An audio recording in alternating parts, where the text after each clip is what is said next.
et bienvenue dans votre chaîne L'Univers de SVT au Maroc.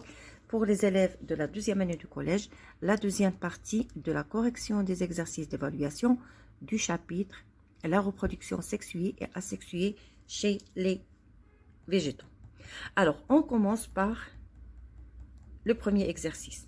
Mais قبل ما نبدا غادي نبين لكم بلي راه التمارين راه نفسها ما بين الكتاب الجديد راه نفسها هي اللي كاينه في الكتاب القديم، غير الطريقه باش كيطرحوا هاد الاسئله مختلفه. بمعنى بالنسبه للطبعه القديمه فالسؤال الثالث غادي يكون هو السؤال الاول، ولكن ما كانش شي اختلاف كبير ما بين هاد التمارين بجوج كما غادي نلاحظوا نفسهم اللي كاينين في الطبعه القديمه هما اللي كاينين في الطبعه الجديده. Alors, on commence tout d'abord par le schéma. Alors, comme vous voyez, le schéma suivant présente le cycle de vie des mousses, qui sont des types de végétaux. Alors, les mousses, les الحزازيات, هما أيضا نباتات لا زهرية, ce sont des plantes sans fleurs. Alors, غادي نشوفوا le mode de reproduction نتاع هاد les plantes. Alors, كما لاحظتوا هنايا بالنسبة للدرس شفنا deux types de plantes sans fleurs اللي هما les fougères, اللي هما السرخسيات, et les algues اللي هما الطحالب. وبالنسبه للحزازيات اللي هما الموس غادي نشوفوهم في التمارين، وغادي ديك الساعات نحاولوا نديروا واحد المقارنه ما بين الحزازيات وما بين لي موس و لي فوجير اي لي algues. Très bien. Alors, le cycle de vie d'une mousse. La première question. غادي نبدا من la question 3. Ça veut dire, décrivez brièvement le cycle de vie d'une mousse et représentez-le avec un schéma circulaire bien annoté. Alors, أنا ما غاديش ندير لكم le schéma. Donc, le schéma déjà راكم كتعرفوا كيفاش ديروه. Je vais faire la description seulement. Alors, qu'est-ce qu'on peut dire في هذا le cycle de vie des mousses? Alors, دائما on commence par lors de la maturité sexuelle. كنبداو دائما le pied mâle et le pied femelle. Alors, quand vous voyez les pieds mâles et les pieds femelles développent à leur extrémité des organes reproducteurs. Les organes reproducteurs sont des organes reproducteurs mâles pour les pieds mâles et les organes reproducteurs femelles pour les pieds femelles.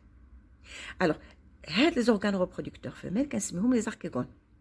وغادي نلقاو à l'intérieur de chaque archégone un seul oosphère. Par contre, chez les organes reproducteurs mâles, chaque organe reproducteur mâle, on trouve plusieurs spermatozoïdes. Alors, puisque les mousses en général, ils vivent dans des milieux qui sont humides, il y a l'humidité. Donc, automatiquement, il y a de l'eau. Ça veut dire que les spermatozoïdes nagent dans l'eau pour rejoindre l'oosphère. Une fois les spermatozoïdes atteignent l'oosphère, c'est la fécondation. Donc, la fécondation s'effectue sur le pied femelle, entre l'oosphère et le spermatozoïde. Après, il y a formation de la cellule œuf qui résulte de cette fécondation. Mais la cellule œuf, elle va par la suite un embryon, elle va se développer sur le pied femelle. Ça veut dire qu'il le parasite. Et à maturité, cet organe développe. Alors, après, l'embryon va donner un organisme qui produit les spores qui vit aux dépens du pied femelle. Ça veut dire qu'il le parasite. Lorsque l'organisme arrive à maturité, alors il va donner des spores et les sacs vont libérer, alors ils vont libérer ce qu'on appelle les spores. Les spores seront transportés par le vent et lorsqu'ils tombent, ils vont germer et donner des jeunes plantules qui donnent soit des pieds mâles ou des pieds femelles. Très bien, alors je passe par la suite à la deuxième question. Alors, normalement la deuxième question. Alors, la deuxième question. Alors, كما قلت لكم أنا ما عنديش les mêmes questions بحال في l'ancien livre, ولكن ça reste la même chose. Relevez les éléments qui indiquent qu'il s'agit d'une reproduction sexuée. Très bien. Alors, il y a la première question. Alors, les éléments qui indiquent qu'il s'agit d'une reproduction sexuée sont les suivants. Tout d'abord, il y a la production des gamètes mâles et femelles par les pieds mâles et les pieds femelles. Après, on a la formation de la cellule œuf suite à la fécondation. Donc, automatiquement, il s'agit là d'une reproduction qui est sexuée. Très bien. Alors, la troisième question.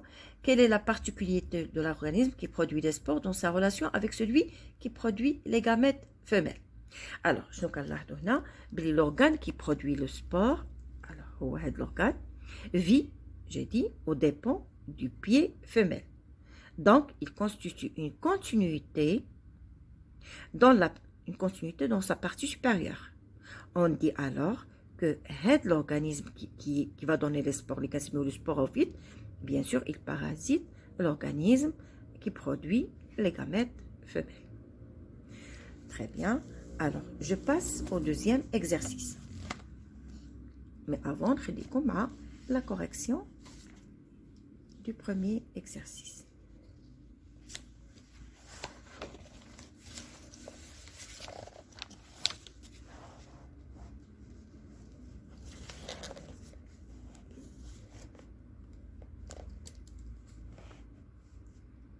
Alors, le document 2 présente deux exemples de multiplication végétative. Donc, le document 2, on a deux exemples de reproduction dans ce cas. On a chez le fraisier, c'est la stolonisation chez le fraisier, et on a le bouturage chez la pomme de terre. Très bien. Alors, celui qui concerne le fraisier s'effectue naturellement. Donc, c'est une multiplication végétative qui se fait naturellement sans intervention de l'homme. Celui qui concerne la pomme de terre est réalisé par moi. Ça veut dire que c'est une technique réalisée par l'homme.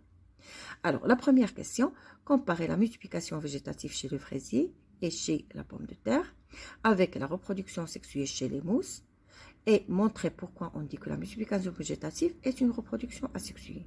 Puis après, effectuer une petite recherche au sujet de l'intérêt de la multiplication végétative dans le domaine agricole. Alors, je vais dire pour les deux exemples. Alors, on sait déjà que la multiplication végétative, c'est un mode de reproduction qui est asexué. Tout simplement parce qu'il ne fait intervenir, j'ai dit, ni gamètes, ni fécondation. Et l'exemple du fraisier, qu'on appelle la stolonisation, c'est l'émission des tiges rampantes, des tiges aériennes, qu'on appelle les stolons. Les stolons s'implantent dans le sol en plusieurs points et forment à chaque fois des racines sur lesquelles se développe une nouvelle plantule.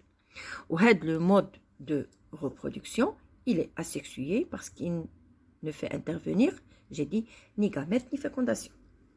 Et la germination d'une pomme de terre donne lieu à des tiges. Les tiges qui sont découpées en plusieurs boutures et qui sont mises en culture dans des tubes contenant des milieux de culture. Les cultures in vitro. Et bien sûr, la croissance de ces boutures permet de développer d'autres boutures. Ainsi, l'opération se répète en plusieurs cycles. Et à la fin de ce processus, les plantules, les homas obtenus, sont cultivés sur un sol qui est ordinaire. Et ce processus qu'on appelle le bouturage in vitro, il permet de produire une plante en grande quantité. Très bien. Alors, la séance d'Yali. Merci pour votre attention et à la séance prochaine.